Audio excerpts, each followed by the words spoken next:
Halo, apa kabar Anda? Kembali berjumpa dengan saya, Herzman Arif dari Forum News Network. Bung Rocky, ini dari Madura ada kabar yang cukup mengejutkan. Rumah orang tua Menko Polhukam Mahfud MD dikepung oleh warga ini. Kalau kita lihat ini videonya bisa kita lihat nih, wah ini pakai truk mereka ini datang nih. Kalau truk berarti termasuk dari luar kota karena rumah orang tuanya Pak Mahfud nih di kawasan Pamekasan. Itu soal apa ya? Kenapa ada ngepung itu kenapa datang ke situ? Ya, kalau lihat narasinya kelihatannya ini berkaitan dengan persoalan pemanggilan Habib Rizik Sihab gitu. Jadi mereka tidak terima soal itu. Dan kemudian media ada yang memberitakan bahwa itu FPI, tapi kemudian FPI sendiri membantah bahwa FPI tidak pernah mengerahkan itu. Jadi itu memang warga. Oh, Kira-kira begitu nih. Ini memang unik ya kalau kita lihat etnis Madura ini punya keunikan tersendiri. etnis Madura itu ada keterus-terangan seperti orang Betawi itu, seperti orang Tanah Abang. Jadi ini ada poros baru nih, Petamburan Pamekasan kalau begini nih ya. Saya bisa mengerti karena ya memang hanya soal Habib Rizik yang terus-menerus diucapkan hari ini. Dan kelihatannya kekuasaan kemanapun Habib Rizik melangkah itu kekuasaan udah ada di situ lebih dulu tuh. Jadi mungkin juga teman-teman di Madura merasa ada yang kurang pas secara kekuasaan menghadapi Habib Rizik. Dan ekspresinya tentu nggak mungkin harus bawa truk menyeberang jembatan Suramadu terus jalan truknya ke istana. Jadi simbol yang paling dekat ya Pak Mahfud tentu, dan itu ekspresi aja, saya anggap itu satu ekspresi yang secara simbolik mau menerangkan bahwa pikiran kritis itu ada di mana-mana sekarang tuh, bukan sekedar di kami, bukan sekedar di FPI, tapi juga di kalangan masyarakat Madura tuh. Jadi ini menunjukkan bahwa politik hari ini merembes ke semua wilayah dan orang akhirnya jadi peka dengan keadaan di Jakarta tuh. Nah ini menunjukkan bahwa suhu politik memang meninggi dan itu harus betul-betul bisa dibaca oleh intelijen dengan baik, lalu dirumuskan sebagai kebijakan oleh KSP, lalu tiba pada Presiden Jokowi dan mesti ambil satu langkah politik yang bijak, terutama beberapa hari ini karena terus-menerus dianggap kekuasaan pamer peralatan kekerasan untuk membekuk Habib Rizik. Jadi segala macam headline Jakarta itu akhirnya diterjemahkan secara sangat taktis di Madura karena memilih untuk berdemonstrasi di rumah Pak Mahfud MD. Ya. Mungkin kalau ada kendaraan lebih cepat, mungkin teman-teman di Madura itu bergerak ke Solo tuh buat demo di depan rumah Pak Jokowi. Ya. Walaupun tentu saja kita tidak sepakat ya dengan pilihan apalagi rumah orang tua, pasti kita bayangkan orang Ya. Pak Mahfud itu udah sepuh gitu ya. Tetapi mungkin dari sisi kultur yang perlu kita pahami, Bung Rocky, Anda sendiri cukup bersentuhan dengan kawan-kawan di Madura ini. Pernah kesana berapa kali, Bung Rocky? Saya berapa kali ke Madura dan setahun 2 tahun lalu saya kasih ceramah justru di rumah salah seorang ustadz sepuh yang pada waktu itu baru meninggal 1 tahun kemudian. Lalu saya diminta beri ceramah di situ di rumah ustadz yang berhadap-hadapan dengan masjid, yang saya dibully seolah-olah saya berceramah di depan di dalam masjid, padahal saya berceramah di rumah ustadz. Betul. Dan ustadz, iya, ustadz perkenalkan perlengkapan belajar santri di situ. Saya bahkan diterangkan tentang fungsi dari kris-kris para sesepuh, ustadz sepuh di Madura. Juga pernah berceramah di beberapa universitas, mahasiswa undang. Jadi saya mungkin 3-4 kali ke Madura beberapa, ya dalam periode politik Pilpres itu saya 3-4 kali ada di Madura tuh. Ya, yang Anda tangkap seperti apa itu? Orang Madura itu ya, saya tahu orang Madura, lama saya kenal. Teman-teman Pak Mahfud sendiri saya kenal, Didi Rahbini, macam-macam lah. yang memang ekspresinya adalah ekspresi sesaat. Jadi apa yang dipikirkan ya itu diucapkan, bahkan dalam bentuk humor atau dalam bentuk satire khas Madura kan kita tahu. Tapi itu memperlihatkan kemampuan orang Madura untuk mengendapkan problem yang rumit lalu dieksplisitkan, diterangkan dalam bentuk humor. Itu saya gembira tuh. Dan kita tahu Gus Dur paling senang kalau udah mentok debatnya tuh ya, dia Gus Dur cari humor. Mati ketawa cara Madura tuh. Wah, itu cara-cara Gus Dur tuh. Ya, sebagai orang yang dekat dengan Gus Dur, saya kira pasti mendapat banyak joke-joke tentang Madura dari Gus Dur ya. Iya, satu waktu Gus Dur cerita tentang orang yang nawar becak, kalau nggak salah becaknya kemahalan, terus dia tawar separuh harga tuh, mungkin 100.000, terus dia tawar 50.000. Tukang becak bilang oke, silakan naik tuh. Lalu dibawa kebut-kebutan gitu kan. Terus penumpangnya panik tuh, bagaimana ini kan mesti ada keselamatan.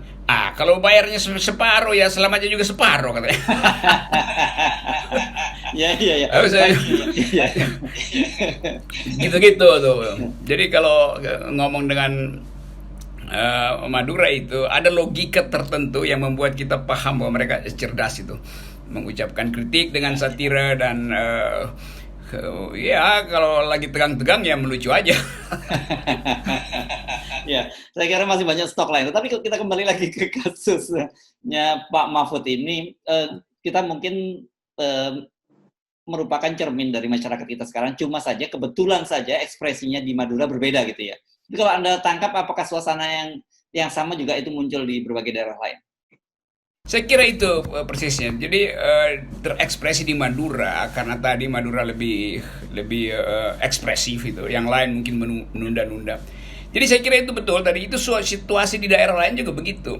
Tapi kan Istana selalu bilang ini ada stabilitas itu. Istana nggak bisa bedain antara stability dan stagnation, stabilitas dan stagnasi itu. Dalam keadaan stagnasi juga seolah-olah ada yang stabil, tapi sebetulnya karena mentok macet, maka seolah-olah stabil, padahal stagnan. Itu soalnya politik kita sebetulnya bukan stabil, tapi stagnan hari ini. Dan sesuatu yang stagnan selalu harus diuraikan di mana stagnannya, supaya energi itu tidak menggumpal menjadi dendam, menjadi kejengkelan. Nah, bagian itu yang nggak bisa dibuka oleh politisi Istana, karena politisi Istana itu bawaannya mau ngamuk aja, bawaannya mau nguber orang aja tuh, bawaannya mau borgol orang aja tuh. Itu yang membuat makin stagnan. Tapi karena Istana nggak punya sensor di publik, maka Istana menganggap ini stabil gitu. Nah, peristiwa di Madura itu menunjukkan bahwa yang dianggap stabil oleh Istana itu ternyata mencuat sebagai satu problem di tanah Madura. Dan itu mestinya Istana belajar bahwa nggak stabil sebetulnya politik kita tuh. Politik kita labil. Harusnya berterima kasih pada peristiwa di Madura sebagai tanda bahwa ada yang disebut civil disobedience yang kemudian tumbuh menjadi perlawanan diam-diam. Tentu saya tetap ingin supaya perselisihan politik tidak diselesaikan di jalan, tidak diselesaikan dengan adu massa tuh. Jadi harus ada kesempatan untuk membuka percakapan. Walaupun saya juga tahu bahwa lama-lama memang nggak ada tertutup percakapan. Kalau udah tertutup, Istana nggak membuka peluang, maka hukum-hukum sosiologi mulai bekerja, yaitu apa yang tidak bisa diuraikan dengan pikiran akan diselesaikan di jalanan. Itu udah jadi hukum aja tuh. Jadi artinya sebenarnya dalam tanda petik pemerintah harus berterima kasih kepada orang Madura yang dengan ekspresinya itu kemudian memberikan sinyal yang kuat pada pemerintah bahwa ada sesuatu yang harus dibenahi oleh pemerintah, kan begitu? Ya, itu sebetulnya itu termometer. Madura ini jadi termometer. Ada termometer yang lebih sifatnya strategis internasional, yaitu Papua. Tapi sama-sama Papua juga itu sinyal bahwa keadilan tidak tiba di tanah Papua itu kan. Jadi semua soal itu mesti betul-betul secara bijak diuraikan, terutama oleh penanggung jawab keamanan tuh. Jadi Menteri Pertahanan, Menteri Menko Polhukam sendiri, Menteri Hukum, Menteri Dalam Negeri, kan mereka mesti tunjukkan satu keadaan pada presiden supaya presiden paham bahwa negeri ini tidak sedang baik-baik saja, tidak sedang stabil, tapi justru macet, stagnan itu yang mesti diketahui oleh presiden itu. Ini saya udah mulai jadi penasihat presiden ini. Iya, iya. Oh ya, Anda tadi bicara soal Papua. Memang situasinya sekarang cukup serius di Papua ya. Sudah ada semacam deklarasi kemerdekaan atau deklarasi memisahkan diri dari Indonesia. Iya, ini 1 Desember dan Papua itu kan selalu jadi semacam tempat persaingan sebut aja superpower terbatas di regional yang berupaya untuk mengintip Indonesia stabil apa enggak Indonesia itu. Jadi soal itu sebetulnya yang mesti dibaca secara cepat juga oleh intelijen supaya operasi-operasi kekerasan itu harus betul-betul diingatkan soal hak asasi manusia, karena sekali tergelincir pada HAM itu seluruh dunia akan kembali menselebritikan itu tuntutan independen dari masyarakat Papua itu. Dan itu bagi forum internasional itu adalah hak untuk menentukan nasib sendiri, itu hak dari awal yang disebut bagian dari hak asasi sebuah bangsa tuh. Nah, kemampuan diplomasi kita justru tertinggal. Sementara tokoh-tokoh Papua punya peralatan diplomasi yang dikelola dari luar negeri, dari pusat-pusat pemberitaan internasional, terutama di Inggris itu kan. Nah, ini yang jadi bagian diplomasinya nggak bisa dikerjakan secara bersih oleh Departemen Luar Negeri karena nggak ada pakem tentang apa sebetulnya yang bisa disodorkan sebagai materi diskusi dengan teman-teman di Papua tuh. Yang jelas Papua kecewa dengan kemaslahatan yang dijanjikan oleh presiden. Padahal presiden kan mestinya nggak terjadi di Papua karena presiden mungkin 10 kali bolak-balik ke Papua selama Pilpres. Kalau begitu apa yang dia janjikan sebetulnya sehingga tidak masuk di dalam hati nurani masyarakat Papua itu. Ya.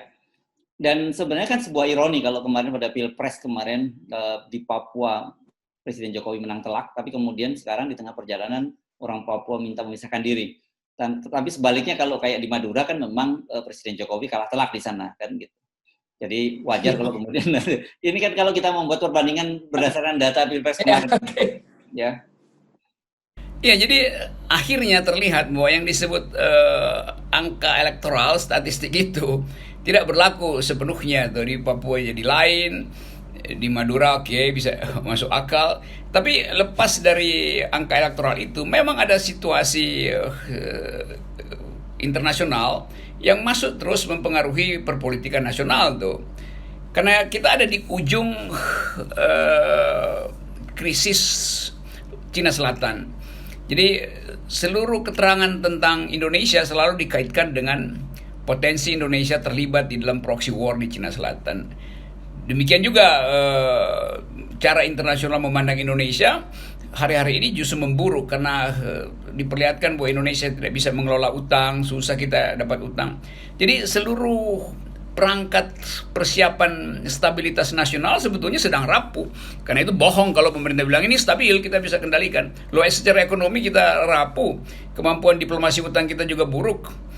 Proksi kita di Cina Selatan tidak jelas. Jadi potensi Papua untuk menuntut lebih jauh itu bisa berlangsung lebih drastis dari yang dibayangkan itu.